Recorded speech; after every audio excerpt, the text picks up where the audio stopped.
우리 함께 하나님의 말씀 히브리서 11장 39절에서 40절에 있는 말씀을 함께 보도록 하겠습니다.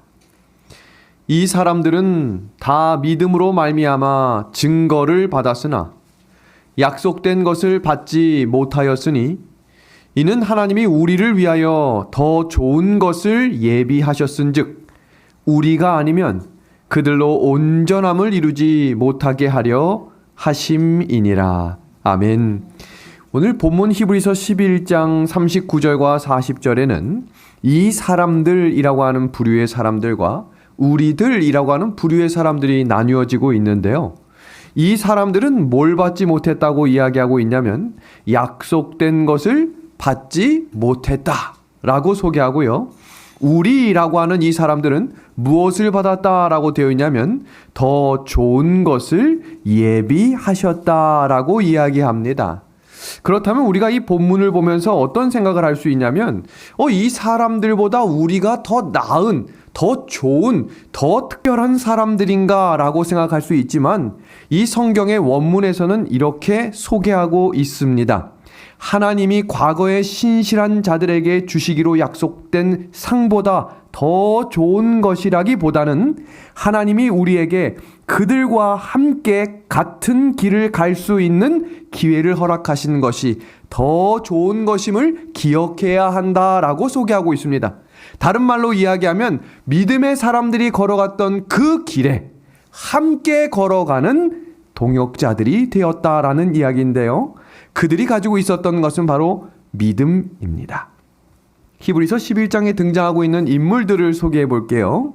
아벨, 에녹, 노아, 아브라함, 이삭, 야곱, 요셉까지 더욱 이 불러불러 나오는 이 사람들보다 우리가 더 잘 살고 있다고 느껴지십니까? 더 좋은 꿈이 있다고 생각하십니까? 더 좋은 봉사를 하고 있다고 생각하십니까? 아벨, 모세, 삼손, 다윗, 우리가 이 사람들과 비교된다라는 것이 참 합당할까 싶기도 하지만 오늘 본문에서 등장하고 있는 이 사람들보다 더 좋은 것을 예비하셨다라고 소개하시며 우리에게 믿음이 무엇인지 정확히 알고 따라가라라고 소개하고 있습니다. 여러분, 성경에 믿음이라는 단어가 가장 많이 나오는 책 중에 한 권이 바로 히브리서인데요. 히브리서에 믿음이라고 하는 단어가 총 32번이 나옵니다. 그 중에 믿음이 가장 많이 나오는 장은 히브리서 11장에서 25번이 기록되어 있습니다. 그럼 그 25번 중에 믿음으로라고 하는 단어가 총 21번이 나오고 있는데요. 구약 시대의 믿음의 선배들의 삶의 태도와 삶의 업적은 항상 한 단어로 정리가 되는데 그들이 어떤 나라를 물리쳤거나 어떤 큰 일을 통해 하나님께 영광을 돌린 것이 기록되어 있지 않고 오직 한 단어 믿음으로라고 표현되어 있습니다. 그 이유는 하나님께서 우리를 바라보시는 모든 기준은 그 사람의 중심인 믿음을 보시기 때문입니다. 믿음의 선배들이 가졌던 그 믿음을 히브리서 11장 15절과 16절에서는 이렇게 소개합니다. 그들이 나온 바 본향을 생각하였더라면 돌아갈 기회가 있었으려니와 그들이 이제는 더 나은 본향을 사모하니 곧 하늘에 있는 것이라. 이러므로 하나님이 그들의 하나님이라 일컬음을 받으심을 부끄러워하지 아니하시고 이어지는 구절 다 같이 한번 읽어볼까요? 그들을 위하여 시작. 그들을 위하여 한 성을 예비하셨느니라. 여기서 이야기하는 한 성은 어떤 성일까요? 성경은 그 성을 새 예루살렘이라고 소개합니다. 구약 성경에서부터 신약 성경에 이르기까지 믿음으로 살았던 모든 사람들의 공통점 하나는 믿음으로 하나님이 예비하신 성을 예비하며 살았다는 것입니다. 유다서 1장을 잠깐 볼까요? 유다서 1장에는 에녹이라고 하는 사람에 대해 이야기하며 에녹이 무슨 삶을 살았다라고 증거하냐면 이렇게 소개합니다. 아담의 7세손 에녹이 사람들에 대하여는 예언하여 이르되 주께서 그 수만의 거룩한 자와 함께 임하실 것이다. 여러분, 이 구절을요 많은 이들은 예수님이 초림하시는 것을 에녹이 기다렸는가라고 소개하지만 영감의 글에는 에녹이 어떤 인생을 걸어갔는지를 우리에게 이렇게 소개합니다. 에덴 낙원에 거하던 시조로부터 불과 7대 자손에 해당하며 300년 동안 하나님과 동행했던 에녹은 오랜 후에 있을 구주의 재림을 바라볼 수 있는 특권을 받았다. 재림을 준비하며 살았던 사람이, 한성 예루살렘을 기다리며 살았던 사람이 에녹이라고 표현하고 있습니다. 여러분, 우리가 잘 알고 있는 하나님의 사람 욥이 어떤 인생을 살았는지 성경 욥기 19장 25절에서 28절은 우리에게 이렇게 소개합니다. 내가 알기에는 나의 구속자가 살아 계시니 후일에 그가 땅에 서실 것이라 라고 소개하며 욥도 재림의 소망을 바라보았다고 본교회 성경주석은 이야기합니다. 여러분, 다윗 한번 볼까요? 온전히 아름다운 시온에서 하나님이 빛을 발하셨도다. 우리 하나님이 임하사 잠잠치 아니하시리니 하나님이 그 백성을 판단하시려고 위 하늘과 아래 땅에 반포하여 하늘은 기뻐하고 땅은 즐거워하며 저가 임하시되 땅을 판단하려 임하실 것이니라. 분명한 예수님의 재림을 알고 있었다고 되어 있습니다. 또 한 사람 볼까요? 이사야 선지자가 그가 여러 가지를 하나님의 말씀을 따라 증거할 때 마지막 때에 일어날 재림에 대한 이야기도 이렇게 이야기합니다. 땅이 죽은 자들을 내어 놓으리라. 언제 땅이 죽은 사람들을 내어놓게 됩니까? 재림의 때에 부활하는 장면을 이야기합니다. 우리의 시체들은 일어날 것이다. 맨 마지막 문장 볼까요? 우리가 그를 기다렸으니 그가 우리를 뭐 해주시겠다 이야기합니까? 구원해 주시겠다라고 이사야 선지자가 이야기합니다. 우리가 살폈던 하박국서에서도 하나님이 대만에서부터 오시며 거룩한 자가 바란산에서부터 오신다. 맨 마지막 문장 봅니다. 주께서 주의 백성을 구원하시려고 기름 받은 자를 구원하시려고 나오실 것이다. 마지막입니다. 스가랴입니다. 지금 우리가 계속해서 살피고 있는 이 구약의 선지자, 구약의 믿음의 사람들은 한성 예루살렘을 기다리며 살았다고 이야기합니다. 스가랴 선지자 볼까요? 그날에 그의 발이 예루살렘 앞 동편 감람산에 서실 것이요. 맨 마지막 문장입니다. 나의 하나님 여호와께서 임하실 것이요. 모든 거룩한 자가 주와 함께 하리라. 여러분, 히브리서 9장 9절과 10절을 보시면요, 아브라함과 이삭과 야곱에 대해 기록을 하며 그들도 마찬가지로 뭘 바라고 살았는지를 이렇게 이야기합니다. 맨 마지막 문장 같이 읽어볼까요? 하나님이 시작. 하나님이 계획하시고 지으실 터가 있는 성을 바랬다. 갈 바를 알지 못하고 나아갔던 아브라함이 장막을 치며 살 때 누구도 그렇게 살았다라고 이야기하냐면 이삭과 야곱도 장막에서 함께 살았다. 그 삶을 계속 이어 살았다라고 이야기하며 그 이유를 누구라고 소개하냐면 하나님께서 건축하실 성이 있는데 그 성은 바로 하늘에 있는 새 예루살렘이 될 것이다 라고 소개합니다. 제가 오늘 이삭에 대한 이야기를 이야기하면서 왜 이 믿음을 가지고 걸어갔던 사람들의 공통점을 소개했냐면 성경에서 이삭에 대한 특별한 기록은 기록되어 있지 않기 때문입니다. 질문 한번 해보겠습니다. 아브라함하고 이삭하고 야곱하고 요셉 중에 누가 제일 오래 살았을까요? 눈치가 빠르십니다. 이삭은 도대체 몇 살까지 살았을까요? 정확합니다. 여러분, 이 4명 중에 우리가 추측으로 할 때 누가 제일 오래 살았을 것 같으세요? 느낌적으로. 뭔가 이 아브라함이 더 오래 살지 않았을까를 생각할 수 있지만 이 4명 중에 가장 오래 살았던 인물은 이삭이라고 기록됩니다. 그러면 이 4명의 인물 중에 창세기에 가장 적게 기록된 인물도 누구겠어요? 이삭입니다. 성경의 가장 핵심적인 부분, 창세기 뒷부분에 가장 많은 역사에 대한 이야기 300년을 기록하고 있는 챕터 중에 이삭의 이야기는 딱 2장에만 기록되어 있습니다. 그러니까 아브라함의 이야기를 소개하다가 야곱의 이야기를 소개하다가 필요해서 기록된 인물 중에 한 사람이 이삭이다라고 표현되어 있어요.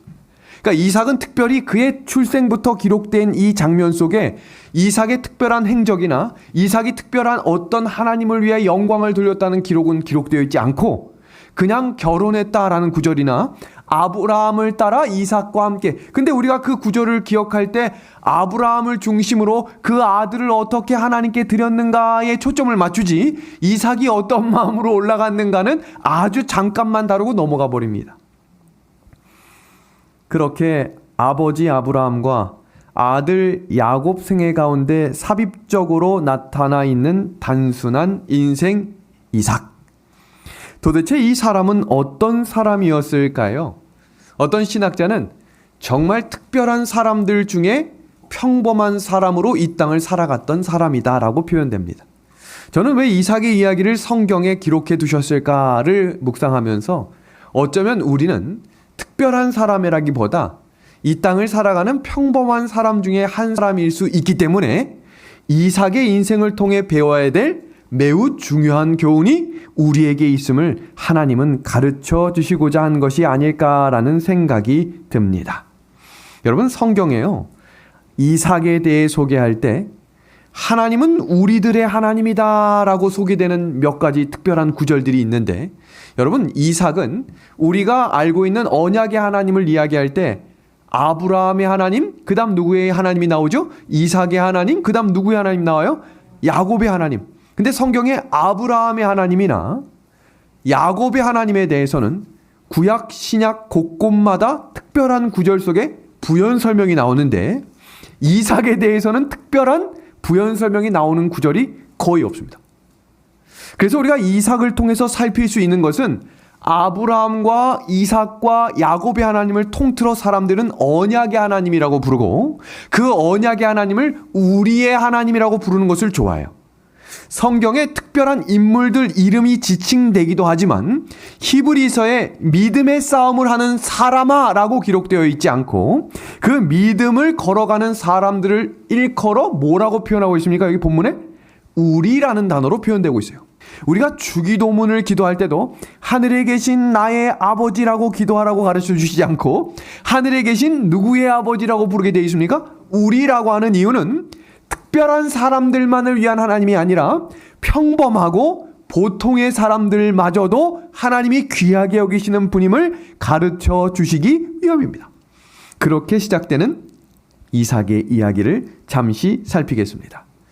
성경의 히브리서 믿음의 장 속에 이삭의 믿음을 지칭해 기록된 구절은 히브리서 11장 20절에 기록되어 있는데요. 이 구절을 다 같이 한번 읽어볼까요? 믿음으로 이삭은, 시작! 믿음으로 이삭은 장차 오는 일에 대하여 야곱과 에서에게 축복하였다. 여러분이 만약에 히브리 기자였다고 생각하면 이삭에 대해 특별한 믿음을 기록해야 한다면 어떤 장면을 기록하고 싶으세요? 막상 딱 떠오르는 장면이 그렇게 있지 않아요.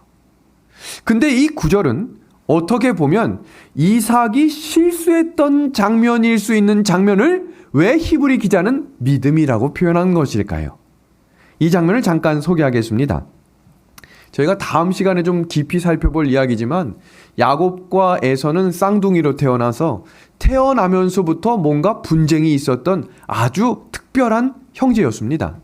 그 형제를 바라보는 아버지와 어머니의 눈길이 왜 이렇게 편애적이고 보편적이지 못한 장면들이 성경에 기록됐는지 이삭은 끊임없이 첫째 아들을 사랑했었다, 사랑하고 있다라고 표현되고 있으며 마지막 그가 눈이 희미해져서 잘 보이지 않는 어느 날 갑자기 첫째 아들을 불러가지고 뭐라고 얘기합니까? 너가 사냥해서 붙잡아온 걸로 나에게 요리해서 가지고 와라? 그럼 내가 뭐 해줄게? 라고 이야기해요. 축복해줄게? 라고 이야기합니다. 여기서 중요한 사실은 이삭은 축복, 장자의 특권과 그 축복은 누구에게 주어야 한다는 사실을 알고 있었을까요?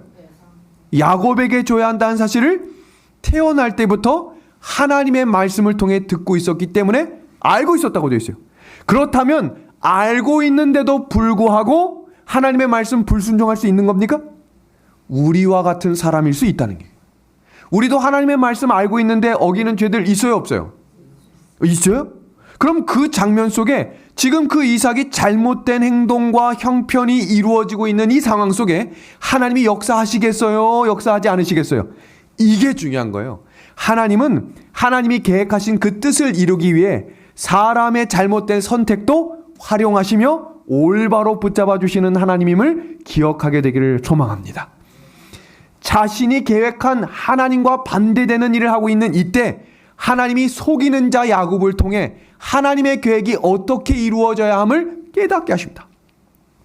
그리고 아시는 내용처럼 축복을 다 하고 보니까 큰아들이 들어왔어요.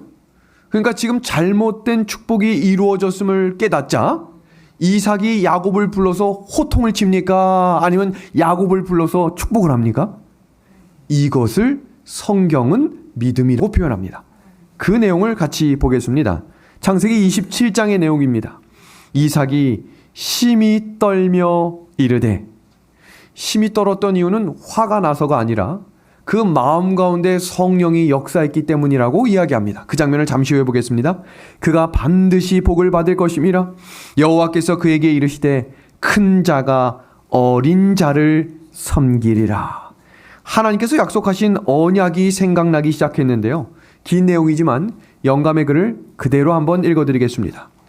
그의 목적이 좌절되고 그가 방지하려고 결심하였던 바로 그 일이 실현된 것은 하나님의 섭리였다는 확신이 그에게 번개처럼 떠올랐다. 그는 천사가 리브가에게 한 말을 기억하였으며 지금 야곱이 범죄하였음에도 불구하고 그는 야곱이 하나님의 목적을 성취하기에 가장 적합한 사람임을 보았다. 축복의 말이 그의 입술에 머물러 있는 동안에 그는 영감의 성령이 그에게 임하심을 느꼈다. 이제 모든 사정을 한 그는 무의식 중에 야곱에게 선언된 축복을 승인하였다. 그를 위하여 축복하였은즉 그가 정령복을 받을 것임이라. 여러분, 이삭에게 하나님께서 왜 믿음으로라고 하는 표현을 허락하셨냐면 지금 본문 구절 주석은 이렇게 주석하고 있습니다.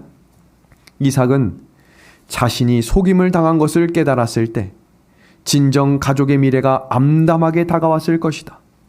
에서를 위한 그의 계획은 무산되었다. 그는 육신의 눈은 멀었지만 믿음의 눈을 들어 장차 오는 일의 모양, 즉 하나님의 무한하신 목적이 성취될 방법을 식별하였다. 이삭은 잘못된 선택과 잘못된 길을 갈 수 있는 우리의 모습을 보여주었지만 성경이 잘못됐던 이삭의 모습을 그대로 기록하셨던 이유는 우리의 인생 속에 자녀들을 향한, 가족들을 향한 나의 일상생활 속에 잘못된 선택을 할 때마다 하나님께서 붙들어 주시는 그 믿음의 소리를 들을 수 있는 믿음의 귀와 믿음의 눈을 가져야 함을 우리에게 가르쳐주고 계시는 사실입니다. 여러분, 이삭이 흔들리는 믿음을 가지고 있었지만 그는 어린 시절부터 올바른 믿음의 선택에 대해 배우고 자란 소년이었다고 성경은 말합니다. 우리가 잠깐 아브라함과 올랐던 그 모리아 산에 대해서 잠시 살펴보려고 하는데요. 20살 이삭의 어느 날 아버지와 함께 3일 동안 여행을 떠납니다.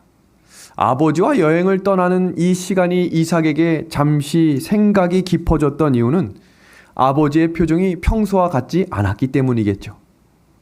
한마디 대화 없이 산에 오르던 그 시간 이삭이 질문을 합니다. 아버지, 지금 우리가 제사를 드리러 가고 있다고 아버지가 이야기하셨는데 왜 양은 없습니까? 라고 이야기했을 때 아브라함이 유명한 이런 말을 합니다. 하나님이 친히 준비하실 것이다. 그때 이삭이 저항하려고 결심했고 마음만 먹었으면 지금 100세가 무려 훌쩍 넘은 아브라함하고 씨름해서 이길 수 있는 것은 당연한 이야기고 지금 아브라함이 하려고 했던 모든 일을 다 못하게 할 수 있는 상황이었지만 그때 이삭은 아버지를 도와 자신에게 묶여야 될 끈을 함께 묶기 시작합니다. 주석의 내용 볼까요? 20살의 젊은이, 그는 쉽게 저항할 수 있었지만 그 대신 그의 아버지를 격려하였다. 그리고 이어지는 장면 속에 그 내용을 이렇게 소개합니다. 이삭은 그의 아버지의 뜻에 순종한 하나님의 아들의 적절한 표상이 되었다. 그러면 무엇이 이삭을 이렇게 만든 것일까요? 이삭이 아버지가 불쌍해서였을까요? 아니면 이삭이 평소에 아버지한테 빚진 것이 많았기 때문일까요? 그 내용을 영감의 글은 이렇게 소개합니다.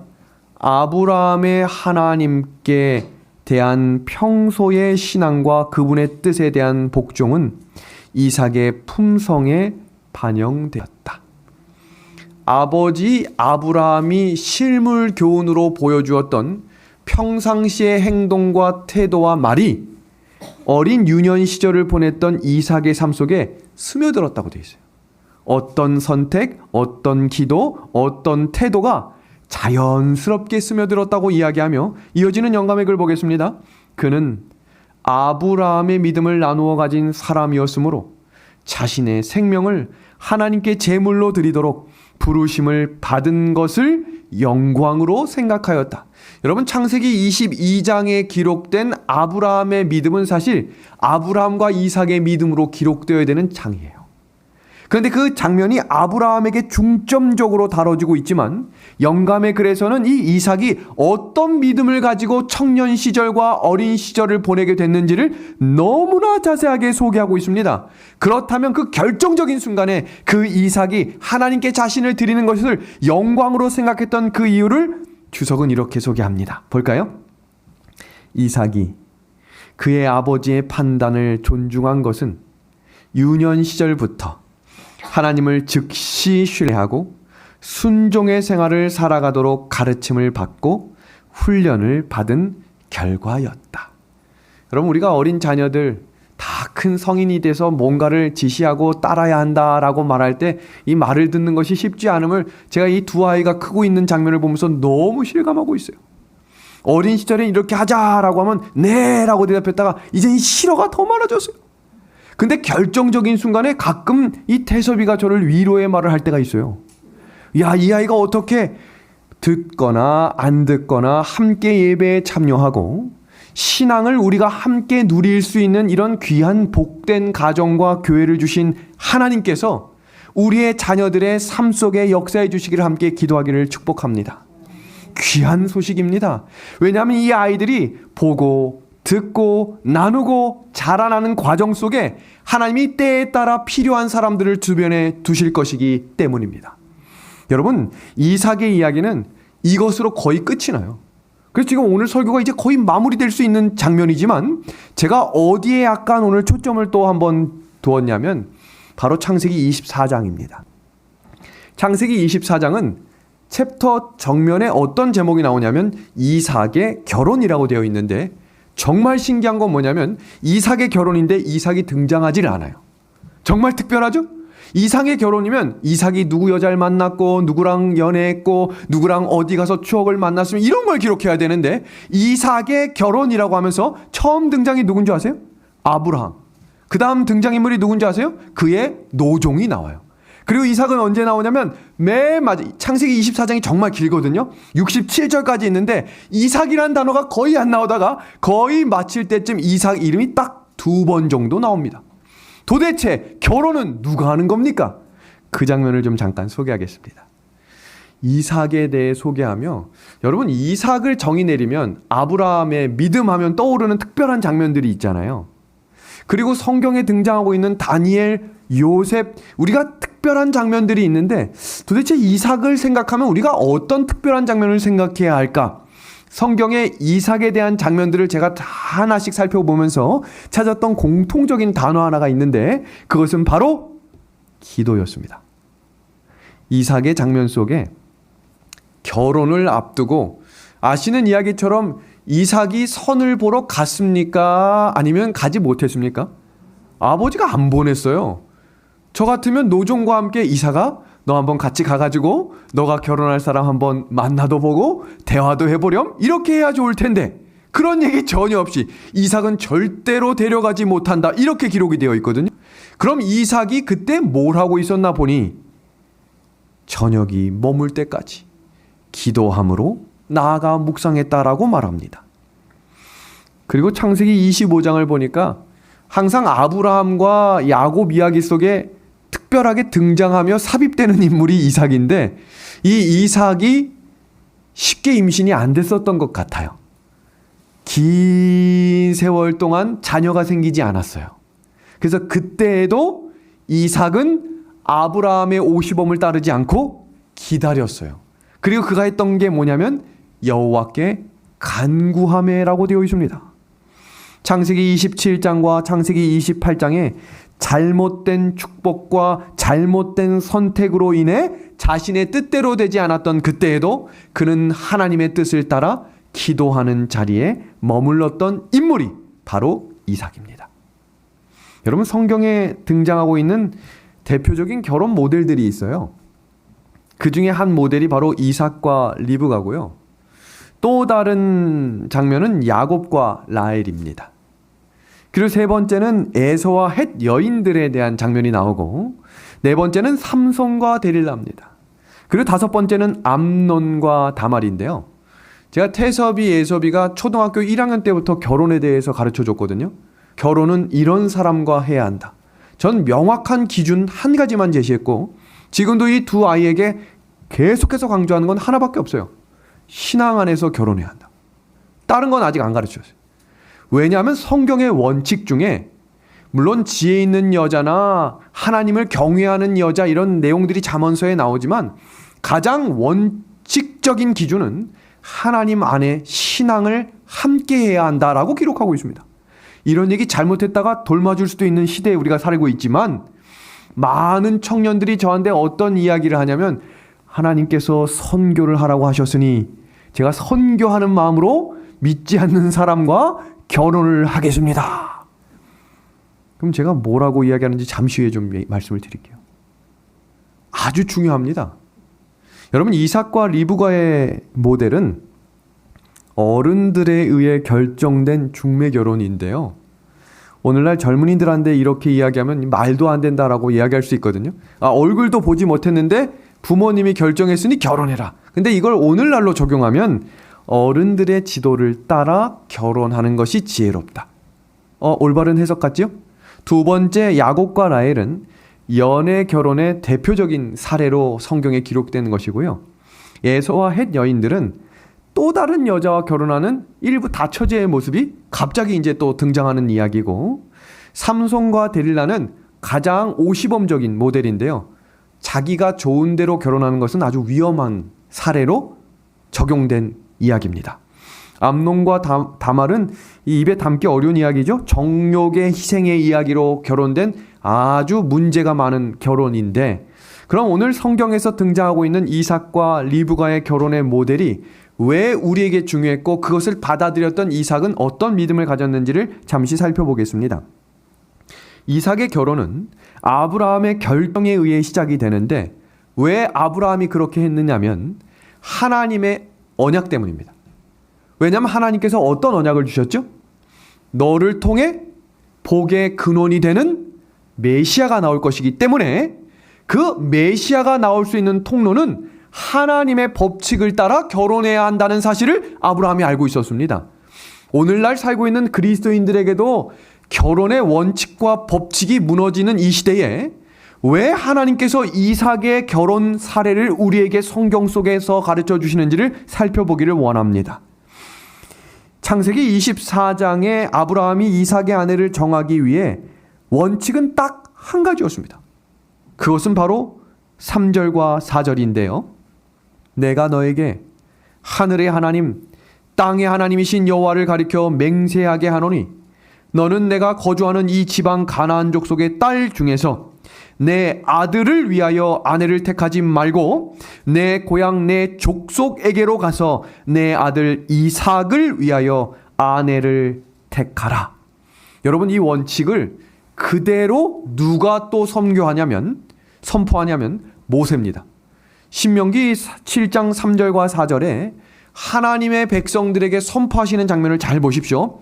또 그들과 혼인하지도 말지니 내 딸을 그들의 아들에게 주지 말 것이요 그들의 딸도 내 며느리로 삼지 말 것은 그가 내 아들을 유혹하여 그가 여호와를 떠나고 다른 신들을 섬기게 하므로 여호와께서 너희에게 진노하사 갑자기 갑자기 너희를 멸하실 것임이니라. 여러분, 선교의 이름으로 모두를 만날 수 있고 선교를 위해서 결혼까지 해야 한다라고 생각할 때 이 말을 기억하셔야 돼요. 하나님께서 선을 긋는 일이 있으셨는데 결혼은 믿지 않는 자와 멍해를 하지 말라고 명령하셨어요. 왜 그럴까요? 정말 결혼할 수밖에 없다면 기도를 정말 많이 해야 합니다. 청년들이 저에게 이 상담을 할 때 믿지 않는 남청년이든 여청년이든 함께 같이 식사를 하거나 이야기할 땐 제가 말을 못하다가 꼭 전화를 해서 이야기를 해줘요. 그 한 가지가 무엇이냐면 성품이 좋은 것, 믿음대로 살지 못할 수 있는 여러 가지 환경들, 그것보다 더 중요한 것은 나의 믿음 또한 흔들릴 수 있음을 성경은 이야기하고 있다는 것입니다. 여러분, 가령 예를 들면 2층 침대에 있는 사람이 1층에 있는 사람을 이렇게 끌어올리는 것이 과연 쉬운 일입니까? 어려운 일입니까? 아무리 믿음이 좋고 아무리 힘이 세다 해도 그 사람을 끌어올린다는 것은 정말로 어렵고 힘든 일입니다. 반면에 1층에 있는 사람이 2층에 있는 사람들을 내려오게 하는 것은 물론 그것도 쉽지 않은 일이겠지만 끌어올리는 것보다는 얼마나 더 쉬운 일인지 몰라요. 성경에 하나님께서 원칙적으로 명령하신 장면들이 여러 개가 있는데 오늘 우리가 꼭 기억해야 될 것은 아브라함이 여러 형편과 환경, 정말로 좋은 여자, 아브라함이 믿음이 좋기 때문에 성경을 가르쳐가지고 믿음의 여인을 만들 수도 있었을 거예요. 긴 시간 동안. 그러나 그 원칙 가운데 하나님이 말씀하신 언약의 백성 안에서 함께 신앙하는 사람들이 결혼하라라고 하는 이 말씀을 있는 그대로 따라가는 것은 이 시대에도 우리가 가져야 될 중요한 원칙 가운데 하나일 수 있습니다. 마음 가운데 고민이나 갈등이 될 수도 있겠지만 성경에서 왜 우리에게 그렇게 이야기하셨는지 그 결정과 책임을 누가 지실 것인지를 우리가 함께 확인할 필요가 있습니다. 이어지는 장면입니다. 하늘의 하나님 여호와께서 나를 내 아버지의 집과 내 고향 땅에서 떠나게 하시고 내게 말씀하시며 내게 맹세하여 이르시기를 이 땅을 내 씨에게 주리라 하셨으니 그가 그 사자를 너보다 앞서 보내실지라 내가 거기서 내 아들을 위하여 아내를 택할지니라. 여러분, 이 장면을 위해서 제가 주석을 좀 이렇게 읽어보니까 그 노종이요, 얼마나 걸어갔나 봤더니 약 한 달을 걸어갔더라고요. 그 키로가 800km 정도 갔는데 800km면 오늘날처럼 고속도로가 뚫린 길이 아니니까 산을 넘고 물을 지나 계속해서 갑니다. 그럼 그 노종이 도착하자마자 무엇을 했어야 할까요? 여러분이 만약에 그 노종이시라면 그 한 달을 걸쳐서 왔고요. 여기 이제 성경을 보면 예물과 엄청난 금은보화를 가져갔거든요.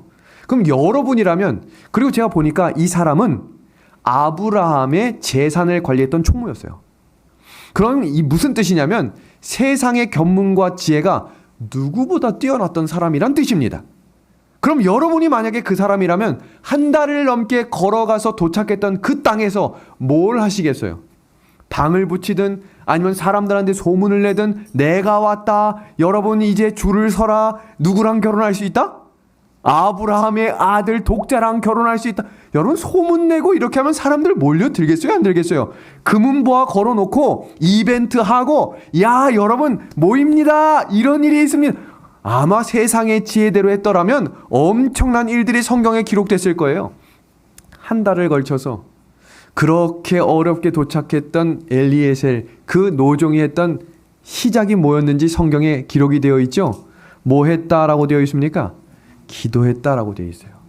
근데 얼마나 구체적으로 기도했냐면 한번 보겠습니다. 하나님, 아브라함의 아들 이삭의 부인이 필요합니다. 도와주세요. 이렇게 기도하지 않았어요. 어떻게 기도했나 보겠습니다. 내가 우물 곁에 서 있다가 한 소녀에게 이르기를, 굉장히 구체적이에요. 지금 이건 소녀한테 이야기하는 게 아니라 하나님께 기도하는 장면이 얼마나 구체적인 것인지를 소개하는데, 너는 물동이를 기울여 나로 마시게 하라 하리니 그의 대답이 마시라, 내가 당신의 낙타에게도 마시게 하리라 하면 그는 주께서 주의 종 이삭을 위하여 정하신 자라. 이로 말미암아 주께서 내 주인에게 은혜 베푸심을 내가 알겠다. 제가 예전에 한 교회에서 사역을 할 때 한 여청년이 저한테 찾아와서 이런 말을 했어요. 목사님, 저는 결혼을 하기 위해 이렇게 구체적으로 기도합니다.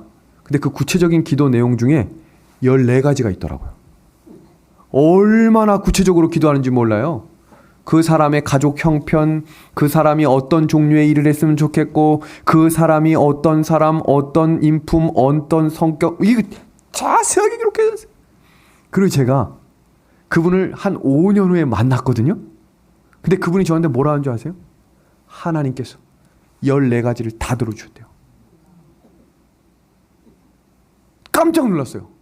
그러면서 그 뒷마디가 뭔지 아세요? 제가 하나를 빼놓고 기도를 안 했대요. 키를 위해 기도 안 했대요. 그래서 그 사람이 키가 작대요. 우스갯소리로 이야기한 줄 알았더니 진짜로 키가 크지 않으셨어요.